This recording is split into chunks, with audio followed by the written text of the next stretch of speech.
तो मूवी शुरू होते ही हमें दिखाया जाता है कि एक मैजिक स्कूल की प्रिंसिपल और एक फीमेल प्रोफेसर एक छोटी सी बच्ची को एक फैमिली जो कि उसके अंकल की थी उसके गेट के बाहर रखाते हैं। उस बच्चे का नाम हैरी होता है, हैरी पॉटर। फिर हम कुछ साल बाद का टाइम देखते हैं जब हैरी 10 साल का हो चुका है। उसके अंकल की फैमिली का बिहेवियर उसके साथ बिल्कुल भी ठीक नहीं था। वो उसे बहुत मारा करता था और उसे स्टेयर्स के नीचे वाली जगह पर उसके रूम में बंद कर दिया करता था। एक दिन अचानक से हैरी के लिए कहीं से कुछ लेटर्स आते हैं, लेकिन उसका अंकल उसे फाड़ देता है। तभी एकदम हर जगह से लेटर्स की बारिश होने लगती है। उसका अंकल तंग आकर एक सुनसान जगह पर उसे और अपनी फैमिली को ले आता है, लेकिन तभी वहाँ पर एक जायंट आदमी आता है। वो हैरी से कहता है कि तुम्हारे पेरेंट्स मैजिक जानते थे, वो लोग तो इस दुनिया में नहीं रहे, लेकिन तुम भी एक विज़र्ड हो। और इसी के साथ वो उसे एक एडमिशन लेटर देता है और हैरी को जबरदस्ती अपने साथ लंदन ले जाता है। वहाँ वो लोग जादुई बैंक जाते हैं, जहाँ से हैरी अपने पेरेंट्स के छोड़े हुए पैसे लेता है। इसके बाद वो लोग मैजिकल वॉन्ड खरीदने चले जाते हैं, जो कि मैजिकल स्कूल में हैरी के काम आने वाली थी। फिर वो जायंट आदमी हैरी को एक आउल देता है। हैरी उससे पूछता है कि मेरे पेरेंट्स कहाँ गए, तो वो जायंट आदमी उसे बताता है कि उन्हें एक शैतान वोल्डेमॉर्ट ने मार दिया। तब तुम बहुत छोटे होते थे और जो निशान तुम्हारे माथे पर है वो भी उसी का दिया हुआ है। फिर वो जायंट आदमी हैरी को एक स्टेशन पर छोड़ देता है। उसका प्लेटफॉर्म था एक दीवार से गुजरकर। वो उसी दीवार में से गुजरकर अपनी ट्रेन की तरफ जाता है। वहाँ पर उसे एक ऑरेंज बालों वाला बच्चा मिलता है जिसका नाम रॉन होता है। इसी के साथ वहाँ पर एक छोटी बच्ची हरमाइनी भी आती है, उनमें दोस्ती हो जाती है। अब ये सब लोग उस ट्रेवल के बाद मैजिक स्कूल पहुँच जाते हैं। वहाँ पर एक बुरा और अमीर बच्चा मैलफॉय होता है जो रॉन को काफी तंग करता है। फिर प्रिंसिपल जिनकी व्हाइट दाढ़ी थी वहाँ पर आ जाते हैं और बताते हैं कि स्कूल में डार्क फॉरेस्ट और 3rd फ्लोर के राइड पर जाना मना है। फिर फीमेल प्रोफेसर वहाँ पर आकर बच्चों के 4 अलग अलग सेक्शंस बनाती हैं। उस दौरान एक प्रोफेसर जिसका नाम स्नेप होता है वो हैरी को काफी अजीब तरीके से देख रहा होता है, जिससे हैरी के स्कार में दर्द होने लगती है। हैरी, रॉन और हरमाइनी को एक ही सेक्शन यानी हाउस में रख दिया जाता है। अगले दिन जब वो लोग लंच कर रहे होते हैं तो सबके घर से कुछ न कुछ आता है जो कि आउल्स ला रहे थे, लेकिन हैरी के लिए यहाँ पर कुछ भी नहीं आता। अब हम देखते हैं कि फ्लाइंग क्लास होती है। क्लास के रुकते ही वो गंदा बच्चा मैलफॉय शरारत से एक बॉल फेंक देता है। अब हैरी पॉटर उसकी फेंकी गई बॉल को उड़कर बहुत अच्छे से कैच कर लेता है। ये सब वो फीमेल प्रोफेसर भी देख लेती है और हैरी को टीम का सीकर बना देती है। सीकर वो होता है जो कि फ्लाइंग गेम में एक गोल्डन बॉल को कैच करता है। और माइन्यू से कहती है कि कंग्रेचुलेशंस, तुम्हारे फादर भी सीकर थे और देखो उनका बेटा भी सीकर बन गया। अब हम देखते हैं कि वो लोग अपने रूम्स में जा रहे होते हैं, लेकिन सीढ़ियों के बदलने का वक्त हो जाता है, जिसकी वजह से वो लोग उसी 3rd फ्लोर के एक कमरे में पहुंच जाते हैं जहां 3 सर वाला एक डॉग होता है। उससे बचकर वो लोग अपने अपने रूम्स में चले जाते हैं। अगले दिन उस फ्लाइंग गेम का कैप्टन हैरी को एक गोल्डन बॉल दिखाता है और कहता है कि जिस टीम का सीकर इसे पहले पकड़ लेगा वो टीम जीत जाएगी। अगली सीन में हम देखते हैं कि सब लंच कर रहे होते हैं, लेकिन हरमाइनी वहाँ पर नहीं होती। एक आदमी भागा भागा आता है और आकर बताता है कि वो जायंट क्रिएचर आजाद हो चुका है और इसी तरफ बढ़ रहा है। सब बहुत डर जाते हैं। रॉन और हैरी फौरन से हरमाइनी को ढूंढने जाते हैं। दूसरी तरफ वो जायंट क्रिएचर गर्ल्स वॉशरूम जाता है जहाँ पर हरमाइनी भी थी। रॉन और हैरी वहाँ पर आकर हरमाइनी को बचाते हैं और उनको 5 पॉइंट्स मिलते हैं उस क्रिएचर को हराने के। फिर हमें वो दिन दिखाया जाता है जब फ्लाइंग कंपटीशन था। हैरी, रॉन और हरमाइनी जिस हाउस यानी सेक्शन में थे उसका नाम ग्रिफिंडर था। अब ग्रिफिंडर टीम शुरू में ही अच्छा खेल के 20 पॉइंट्स ले लेते हैं। दूसरे टीम मेंबर्स इनको मारने लगते हैं। तभी हैरी की ब्रूम स्टिक भी इम्बैलेंस होने लगती है। हरमाइनी देखती है कि प्रोफेसर स्नेप कुछ स्पेल पढ़ रहा है, तो वो जाकर उसके कपड़ों को आग लगा देती है कि उसके स्पेल्स बंद हो जाएं। और इसके बाद से हैरी की ब्रूम स्टिक ठीक हो जाती है। हैरी को उस बॉल पकड़ने में बहुत मुश्किल हो रही थी, लेकिन लकीली उस बॉल को पकड़कर अपनी टीम को जितवा देता है। अब हम देखते हैं कि क्रिसमस पर हैरी को उसके फादर का इनविजिबल क्लोक मिलता है गिफ्ट के तौर पर। उसका फायदा ये था कि उसको पहनकर वो गायब हो सकता था। वो इसे पहनकर लाइब्रेरी जाता है कि वो कुछ इन्फॉर्मेशन ले सके कि ऐसी क्या चीज है जिसकी प्रोटेक्शन के लिए वो 3 सर वाला डॉग वहाँ पर रखा गया है, लेकिन वो नहीं पता लगा पाता। उसे एक शीशा दिखाई देता है जिसमें उसे अपने पेरेंट्स अपने साथ खड़े हुए नजर आते हैं। तभी वहाँ पर स्कूल का प्रिंसिपल भी आ जाता है और उससे कहता है कि हैरी, ये शीशा तुम्हारे अंदर की विशेष दिखाता है, इस पर यकीन मत करना वरना वीक हो जाओगे। अगले सीन में हम देखते हैं कि हरमाइनी, रॉन और हैरी पता लगा लेते हैं कि वो डॉग एक स्टोन को प्रोटेक्ट कर रहा है जिससे इंसान इमोर्टल हो सकता है। उन्हें लगता है कि प्रोफेसर स्नेप इसी स्टोन के पीछे है, लेकिन वो जायंट आदमी उन्हें बताता है कि वो तो खुद प्रोटेक्टर है स्टोन का। लेकिन वहाँ पर मैलफॉय उन्हें देख लेता है। वो जाकर फीमेल प्रोफेसर को शिकायत लगाता है, तो वो कहती है कि तुम वहाँ क्या कर रहे थे। और उन सबको वहाँ जाने की सजा देती हैं। कहती हैं कि तुम लोग उस जाइंट आदमी के साथ डार्क फॉरेस्ट में जाओगे। वहाँ पर हैरी जाके देखता है कि एक अजीब सी चीज ने एक यूनिकॉर्न को मार दिया है। वो उस पर हमला करने लगता है, लेकिन तभी वहाँ पर half human half horse creature आ जाती है। वो उसे कहती है कि यूनिकॉर्न का खून इंसानों को पावर देता है और ये जो कोई भी है पावरफुल होना चाहता है। हैरी को लगता है कि ये वोल्डेमॉर्ट हो सकता है। हरमाइनी, रोन और हैरी सोचते हैं कि पता नहीं वो स्टोन सेफ भी है या नहीं, क्योंकि हो सकता है स्नेप ये स्टोन वोल्डेमॉर्ट को देने के लिए चुराना चाहता हो। तो हम रात को उसे जाकर देखेंगे। वो वहाँ जाते हैं तो स्टोव की आंख खुल जाती है। जैसे तैसे करके ये लोग उस रूम के नीचे जाते हैं, लेकिन एक प्लांट में फंस जाते हैं और मुश्किल से फ्री होते हैं। फिर हैरी सही की कैच करता है और वो लोग उस रूम में जाते हैं जहाँ बहुत बड़ी चेस पड़ी होती है।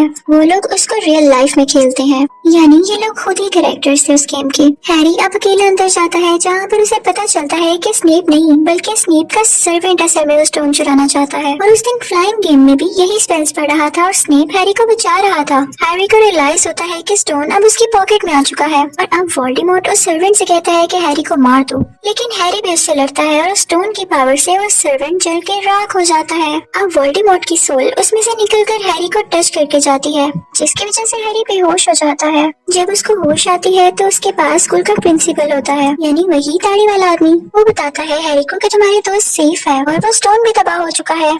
तुम पता है क्यों सिविल सर्वेंट को हरा सके? क्योंकि तुम्हारी माँ ने तुम्हारे लिए इसीलिए कुर्बानी दी कि वो तुमसे प्यार करती थी, और प्यार से बड़ी कोई ताकत नहीं जिसने तुम्हें इतना ताकतवर बना दिया। इसी के साथ हम देखते हैं कि ग्रिफिंडर अपने अच्छे कामों की वजह से जीत जाता है और साल के अंत पर सब बच्चे अपने अपने घर चले जाते हैं। इसी के साथ यहाँ पर हैरी पॉटर पार्ट 1 एंड हो जाता है। अब मैं आपको एक्सप्लेन करूंगी Harry Potter and the chamber of secrets, जो कि हैरी पॉटर का पार्ट 2 है। अब पार्ट 1 तो यहाँ पर एंड हुआ था कि सब बच्चे अपने घर अपनी छुट्टियां मनाने चले जाते हैं। अब पार्ट 2 के स्टार्टिंग में हमें हैरी अपने अंकल के घर में दिखाया जाता है। वहाँ पर कुछ मेहमान आ रहे थे, तो उसका अंकल उससे कहता है कि तुम अपने कमरे से बाहर नहीं आओगे। हैरी अपने कमरे में चला जाता है और तभी वहाँ पर एक छोटे से कद वाला एलियन आता है। हम उसे छोटा सा क्रिएचर भी कह सकते हैं। वो हैरी से कहता है कि इस साल तो मैजिक स्कूल मत जाना, और ये कहते ही वो बाहर बैठे हुए मेहमानों के साथ शरारत करने लगता है। हैरी के अंकल को लगता है कि हैरी ने किया, तो वो हैरी को एक कमरे में बंद करके कहते हैं कि अब से तुम मैजिक स्कूल नहीं जाओगे। हैरी को अपनी खिड़की से एक उड़ती हुई गाड़ी दिखाई देती है, जिसमें और कोई नहीं उसका दोस्त रॉन था, जो कि अपने बाकी भाइयों के साथ उसे अपने घर ले जाने आया था। हैरी खुशी खुशी उसके साथ उसके घर चला जाता है, जहाँ पे उनकी मदर उनसे कहती है कि मैजिक स्कूल जाने से पहले अपनी बुक्स पूरी कर लो, और उन्हें एक मैजिकल बाजार में भेज देती है, जहाँ पहुँचकर हैरी गुम हो जाता है। वहाँ पर उसे वो जाइंट आदमी मिलता है, जो उसे एक शॉप पर पहुँचा देता है। शॉपकीपर वो बुक्स हैरी को फ्री दे देता है। अब ये लोग मैजिक स्कूल तक जाने के लिए स्टेशन पर पहुंच चुके थे। अब की बार तो रोन के भाई और बहन भी जा रही थी, लेकिन हैरी और रोन की ट्रेन मिस हो जाती है, तो उसी उड़ने वाली गाड़ी में वहाँ जाने लगते हैं। रास्ते में वो गाड़ी एक ट्रक में फंस जाती है, और जैसे वो नीचे गिरते हैं वो गाड़ी उन्हें छोड़कर वहाँ से भाग जाती है। खैर वो दोनों किसी न किसी तरह अपने मैजिक स्कूल में पहुँच जाते हैं।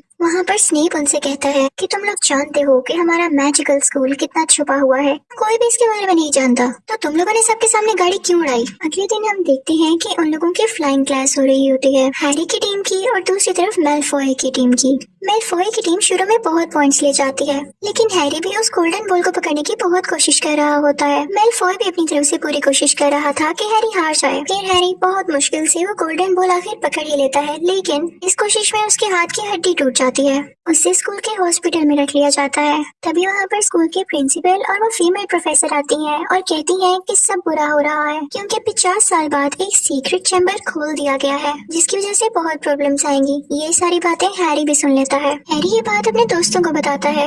अगले दिन हरमाइनी फीमेल प्रोफेसर से पूछती है कि प्रोफेसर ये सीक्रेट चैम्बर क्या है? तो वो प्रोफेसर उन्हें बताती है कि इस मैजिक स्कूल को 4 जादूगरों ने बनाया था। उनमें से 3 तो बहुत अच्छे थे, यानी वो ये भी चाहते थे कि ऐसे बच्चे जिनकी फैमिली में से बेशक कोई जादूगर ना हो, वो भी यहाँ पर आकर पढ़ सकते हैं, जादू सीख सकते हैं। लेकिन जो चौथा जादूगर था वो ऐसा बिल्कुल नहीं चाहता था, तो उसने एक सीक्रेट चैम्बर बनाया, जिसमें उसने एक बहुत बड़ा ड्रैगन स्नेक रखा, जो उन बच्चों पर अटैक करता है जो कि जादूगरों की फैमिली से नहीं होते। अब उन तीनों दोस्तों को मेलफॉय पर शक होने लगता है। क्योंकि वो भी ऐसे बच्चों को पसंद नहीं किया करता था। इस चीज का पता लगाने के लिए वो लोग एक पोशन बनाते हैं जिसे पीकर वो मेलफॉय के दोस्त में बदल जाते हैं और फिर हमें पता चलता है कि सीक्रेट चैम्बर मेलफॉय ने नहीं खोला। दिन गुजरते जाते हैं और अटैक्स बढ़ते जाते हैं और अब की बार तो हरमाइनी पर अटैक हुआ था। वो बिल्कुल बेजान हो जाती है। हैरी उस पर रिसर्च करने लगता है कि आखिर ये है कौन और उसे विजन आता है कि वही जायंट आदमी, उसी ने वो सीक्रेट चैम्बर खोला था। तो इस बात का पता लगाने के लिए रॉन और हैरी उस जायंट आदमी के पास जाते हैं, लेकिन इससे पहले कि वो कुछ बता पाता तो वहाँ पर मैजिक स्कूल के प्रिंसिपल और मेलफॉय के फादर आ जाते हैं। उनके साथ एक और मैजिशियन होता है, लेकिन ये देखते ही हैरी और रॉन फौरन से उस मैजिकल क्लॉक में छुप जाते हैं। मेलफॉय के फादर कहते हैं कि कोई इतने सारे अटैक्स कर रहा है और आप लोगों को इस चीज की खबर ही नहीं हो रही। वो मैजिक स्कूल के प्रिंसिपल से कहते हैं कि आपके बस की बात नहीं, ये जो मैजिशियन मैं साथ लाया हूँ इसे बनाते हैं प्रिंसिपल और आप खुद रिजाइन दे दें। लेकिन फिर हमें अंदाजा हो जाता है, हमें पता चल जाता है कि उस जायंट आदमी पर इस चीज का इल्जाम था कि उसने सीक्रेट चैम्बर खोला। अब वो मैजिशियन जो उनके साथ आया होता है वो उस जायंट आदमी को अपने साथ ले जाता है। वो जायंट आदमी रोन और हैरी को जाते जाते कह देता है कि मकड़ियों का पीछा करो, तुम्हें सब जवाब मिल जाएंगे। अब रोन और हैरी मकड़ियों का पीछा करते करते जंगल में पहुंच जाते हैं, जहाँ पर उन्हें एक बहुत बड़ी मकड़ी दिखाई देती है।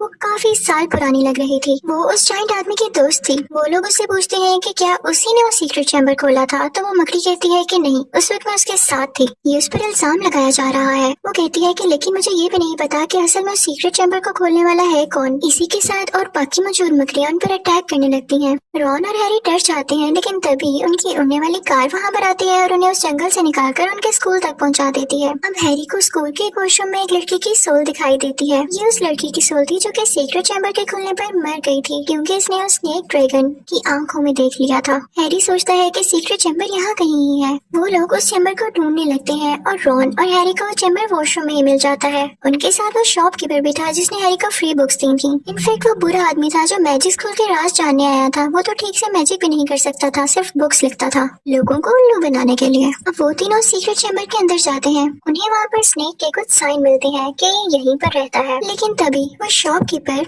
रॉन की वॉन्ड से उन पर मैजिक पढ़ने लगता है, मैजिक स्पेल करने लगता है। लेकिन लकीली रॉन की वॉन्ड खराब थी, तो उस पर उस मैजिक का असर उल्टा खुद पर ही हो जाता है। हैरी रॉन से कहता है कि तुम इस आदमी के पास रहो, मैं अंदर जाता हूँ। अब जब हैरी अंदर जाता है तो देखता है कि रॉन की बहन वहाँ पर बेहोश पड़ी हुई है और उसके साथ एक लड़का खड़ा है जो कि उसे बताता है कि इसमें वो सब मेमोरीज हैं कि जब सीक्रेट चैम्बर को खोला गया था। इस लड़की में ये चीज मैजिक की वजह से आ गई और मैं अब इसको हासिल करना चाहता हूँ। जब ये मर जाएगी तो इसकी सारी मेमोरीज मेरे पास आ जाएंगी और मैं पावरफुल हो जाऊंगा और मैंने ही इसको कंट्रोल करके सीक्रेट चैम्बर खुलवाया है। तभी वहाँ पर वो ड्रैगन स्नेक भी आ जाता है जो कि हैरी पर अटैक करने लगता है, लेकिन किसी तरह से उस मैजिक स्कूल के प्रिंसिपल को खबर हो जाती है और उनका ईगल हैरी की हेल्प के लिए आता है। वो अपने साथ एक स्वर्ड भी लाया था और साथ ही साथ वो उस ड्रैगन स्नेक की आंखों को खराब कर देता है, उसे फोड़ देता है। हैरी उस मैजिकल स्वर्ड का यूज करते हुए उस स्नेक को मार देता है और फिर उस स्नेक का दांत निकालता है और उसे खाली बुक पर मारने लगता है। उस बुक के पेजेस पर कुछ भी नहीं लिखा हुआ था। हैरी उस पर जोर जोर से दांत मारने लगता है जिसमें से खून निकलने लगता है और वो बुक डिस्ट्रॉय होते ही वो लड़का भी मारा जाता है जिसने रॉन की बहन को बेहोश किया था, क्योंकि वो भी किसी न किसी तरह इस बुक से कनेक्टेड था। इतनी ही देर में हम देखते हैं कि रॉन की बहन को बेहोश आ जाता है और हैरी उसके पास जाके पूछता है कि क्या तुम अब ठीक हो, तो वो कहती है कि जी। फिर हम देखते हैं कि स्कूल के प्रिंसिपल हैरी को अपने पास बुला के थैंक्स बोलते हैं कि तुम्हारी वजह से मुझे रिजाइन नहीं देना पड़ा। और ये बात खुलकर सामने आ गई कि असल में सीक्रेट चैम्बर को खोलने वाला था कौन और उस जायंट आदमी के ऊपर से भी इल्जाम हट गया। तभी वहाँ पर मेलफॉय के फादर आते हैं और वो उस प्रिंसिपल से कहते हैं कि आपने अभी तक रिजाइन नहीं दिया। तो वो प्रिंसिपल कहते हैं कि पता चल चुका है कि असल में सीक्रेट चैम्बर को खोलने वाला है कौन, तो मैं क्यों रिजाइन करूंगा। हैरी देखता है कि मेलफॉय के फादर के साथ वही छोटा सा क्रिएचर होता है जो कि उसके घर आया था उसे ये कहने के लिए कि तुम इस साल स्कूल नहीं जाओगे। इनफैक्ट उसे मेलफॉय के फादर ने ही भेजा था ताकि हैरी स्कूल ही ना आए। हैरी उस स्कूल के प्रिंसिपल से वो बुक लेता है जो कि उसने स्नेक के दांत से डिस्ट्रॉय की थी और उसमें अपनी एक सॉक्स डाल देता है। फिर वो उसे मेलफॉय के फादर को देकर कहता है कि ये बुक आपकी वजह से यहाँ पर आई। मेलफॉय के फादर वो बुक उस छोटे से क्रिएचर को पकड़ा देते हैं। जब वो क्रिएचर बुक खोलता है तो उसमें सॉक्स होती है जिसे देखकर वो काफी खुश हो जाता है।